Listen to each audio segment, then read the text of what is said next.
Previously on Metro Woman, we started our incredible tour of the Isabel Bloom factory with designer and sculptor Donna Young.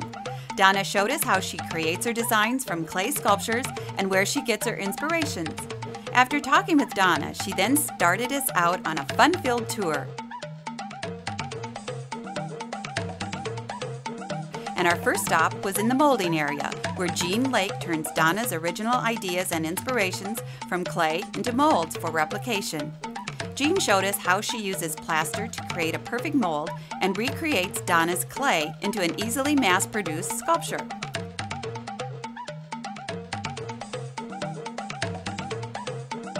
It's kind of the cool thing about the Isabel Bloom pieces and the molds is that we have no seams. They're seamless. So you pull this off and it's going to be perfect. It's going to look just like Donna's clays.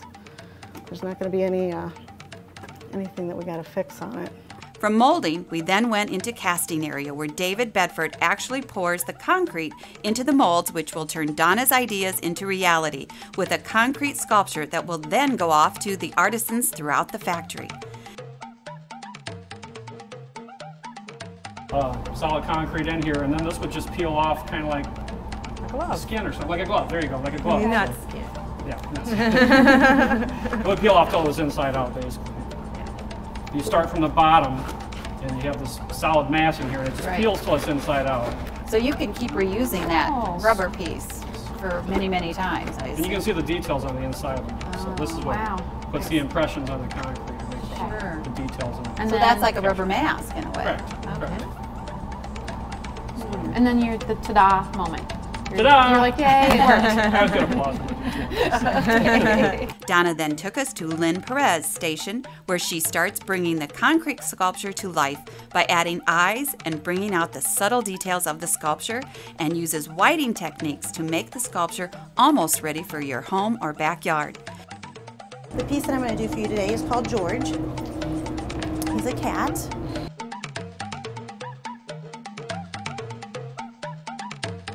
Which brings us to today. We've still got a lot of great places to go on the tour. We'll be back with the continuation of our tour right after this on Metro Woman.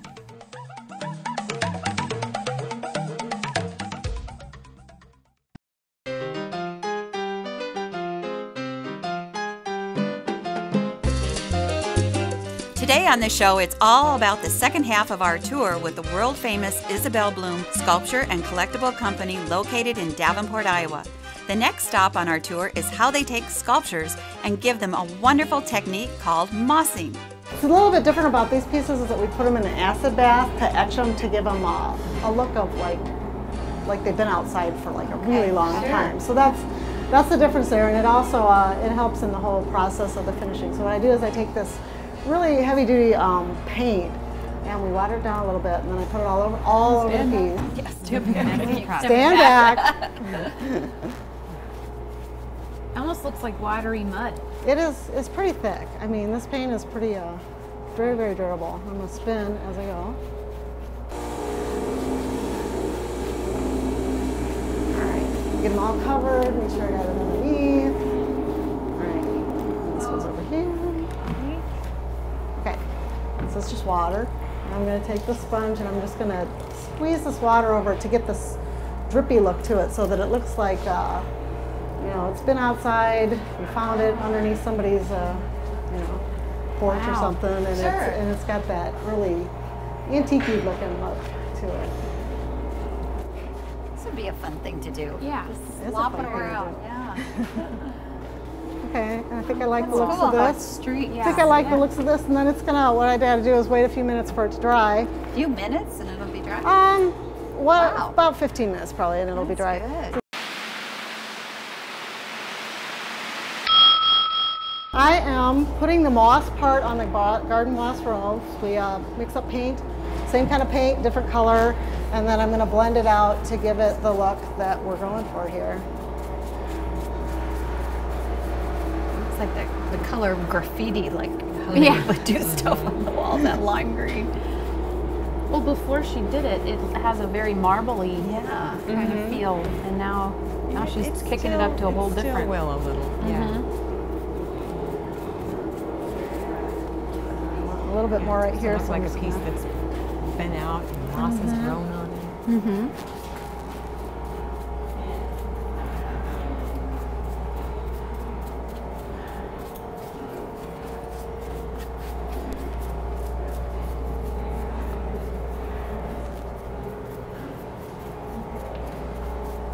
I like the effect that's giving on the frog already. You can see how the frog's looking kind of. Yeah. You can see his mouth. Wherever there's detail, it gets better and better. Cool. All right. Wow. I think she's there done. She's mossed. Yes, they have been They have been mossed. mossed. Yeah. I think they look pretty good. Excellent work. More on the legacy of Isabel Bloom when we come back on Metro Woman.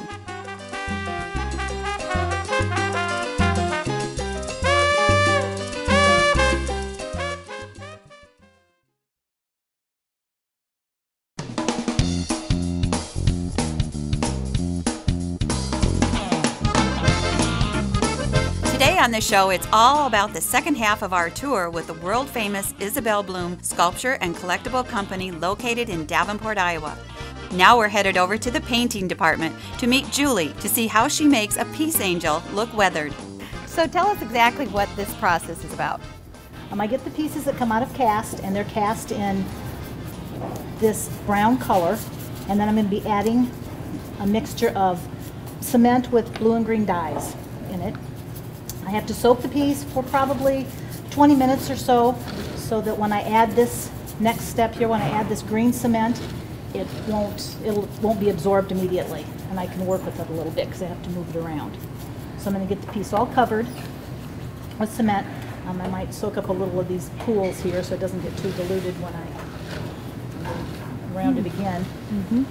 And what I do is I work with a series of brushes, each one drier than the last.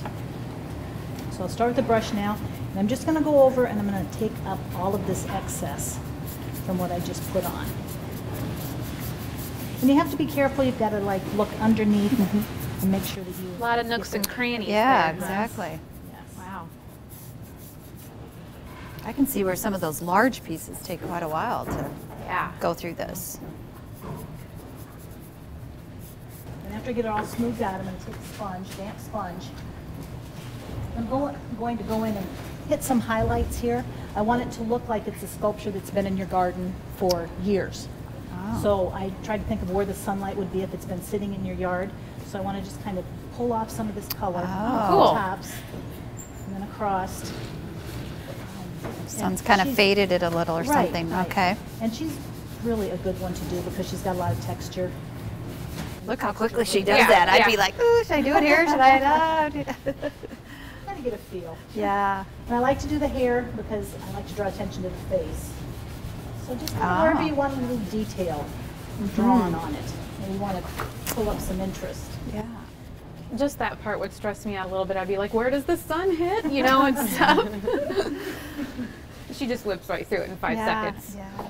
A little practice. I Yeah. think she's at. Cool. Just a few. So I'm going to go with another brush that's even a little more dry than the first. And I'm going to go back over and kind of work that in. It looks kind of like I'm covering it all up. Oh, it's softening. So it's like highlights and lowlights when you get your hair done, except sculpture-y and stuff. a bit more permanent Yeah, too. It doesn't yeah, grow out. yeah. Yeah, if I could have that done once, it would save me so much money. But not in green. No, yeah. Could start a new trend. Oh, look how that's just softening cool. and really Wow, blending. okay. See, I could never could have figured that out in 1,000 years, how that works. That's so cool.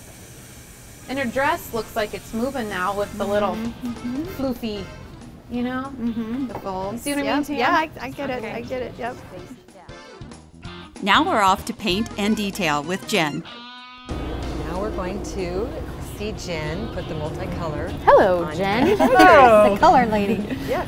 All right. I'm doing what we call multicolor, and basically what I'm going to do is just add its paint to this piece before it gets whited. So this is kind of paint by number, you know, just kind of, I'm going to paint the frog. Just kind of loosely brush this on. So you don't have to be like exactly precisely. No, okay. because it's going to get whited, so if I kind of go out of the lines, the white will cover I was going to my say you have to have a real messiness. steady hand otherwise. No. Oh, Be real okay. nitpicky. I mean, you kind of want to stay fairly Yeah. close, but the white will cover a lot of my mistakes.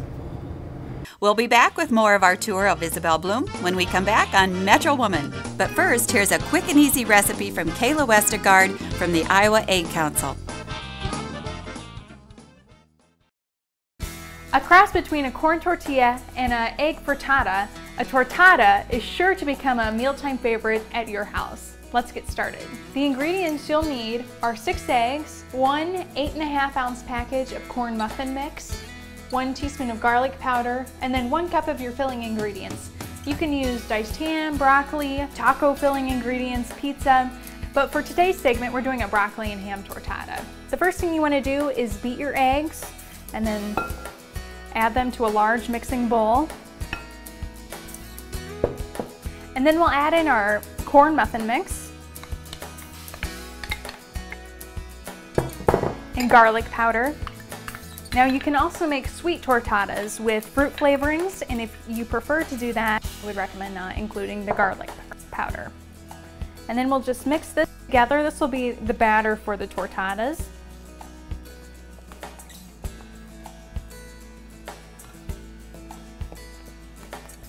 So now that our batter is mixed, you'll just want to heat a skillet to a medium-high heat and add a little cooking spray so our tortadas don't stick to the pan.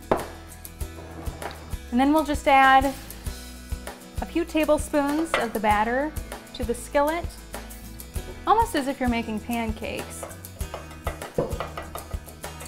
Then you'll want to add your filling ingredients.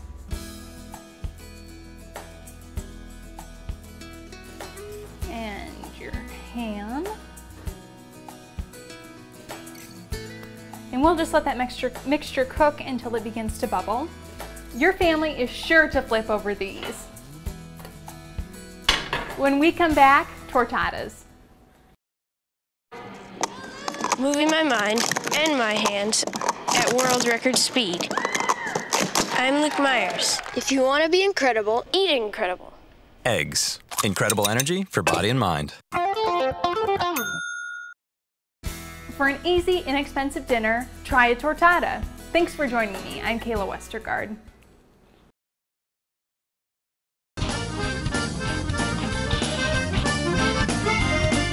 Today on the show, it's all about the second half of our tour with the world-famous Isabel Bloom Sculpture and Collectible Company located in Davenport, Iowa. The next stop on our tour is off to paint and detail with Jen. Paint his hands. And you've been doing this a while. I have. Oh. Quite a few years. Although multicolor's relatively new. I mean, we've maybe been doing multicolor for maybe 5 or 6 years. Yeah, that sounds about right. And then I'm going to come over here and do the little stem of the flower.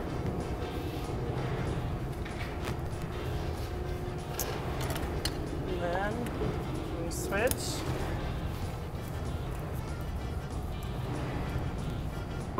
And the colors are always the same on every piece. They are.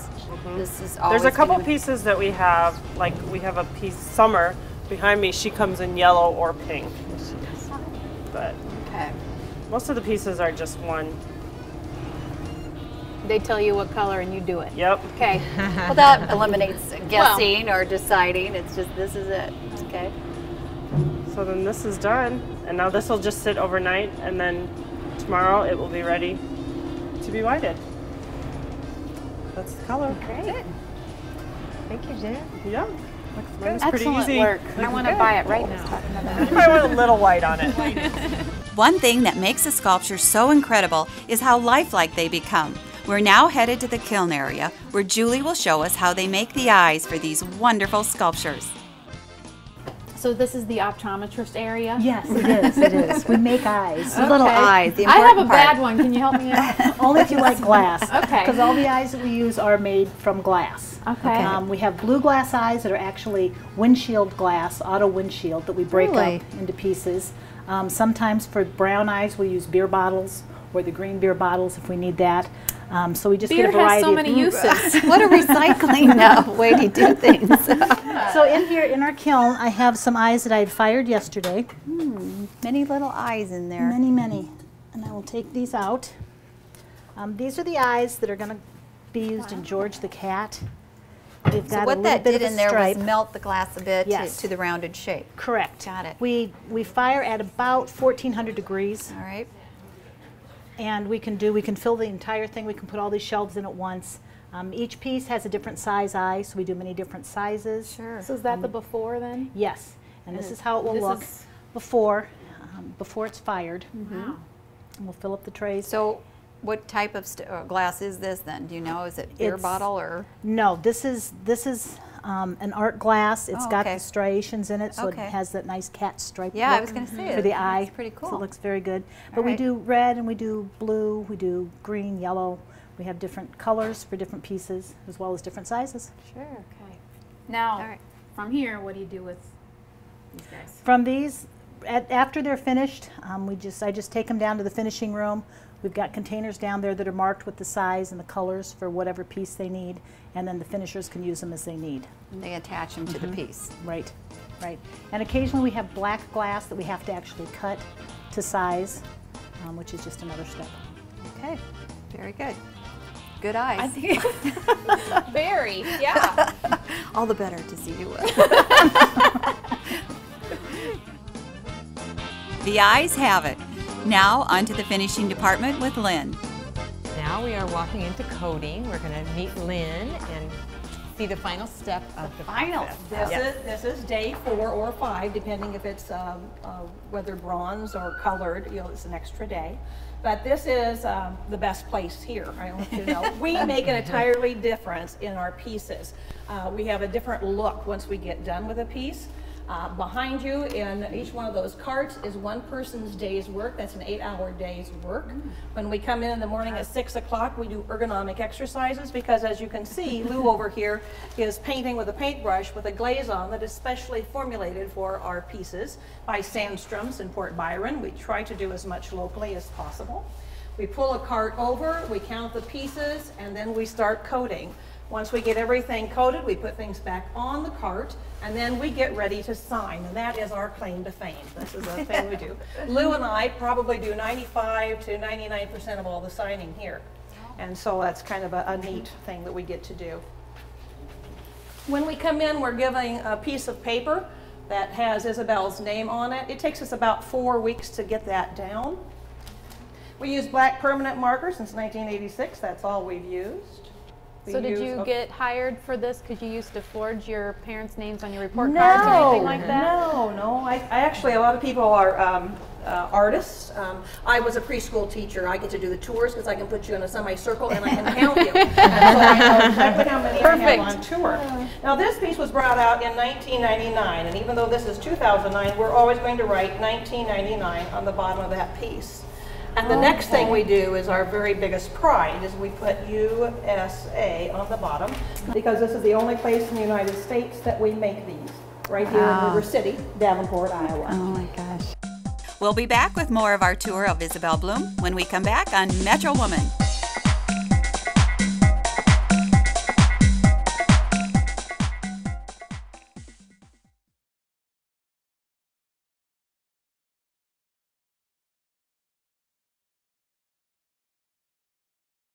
Well, we're back. Thank you, Donna, so much for the tour. I've learned a ton. Oh, Tan. absolutely. Yeah. And we've walked miles. I Well, mean, we've this is quite appreciated the it. process you It have is. here. So Thank you for coming. Everybody loves to show off what they do. And Well, it's nice to appreciate that it's just not one. There's multiple steps, multiple artisans involved in the process, and just getting a peek into that so that we've learned a little bit about how special each piece is, really. So that has been just a treat for us. And it's how incredible and how wonderful that you're carrying on such a tradition from someone so famous as Isabel. And I feel very fortunate to be in I this bet spot you I'm think in. someday she's looking over your shoulder I'm and sure saying, she "Good job, is. Donna." Well, I hope that's what she's saying. Yeah, I think she probably I is. would say she is. This has been a delight. Thank you so much. Thank you. Thank you. And if you have a show idea, please visit our website, www.metrowoman.tv, and let us know what you'd like to see. Thanks for watching.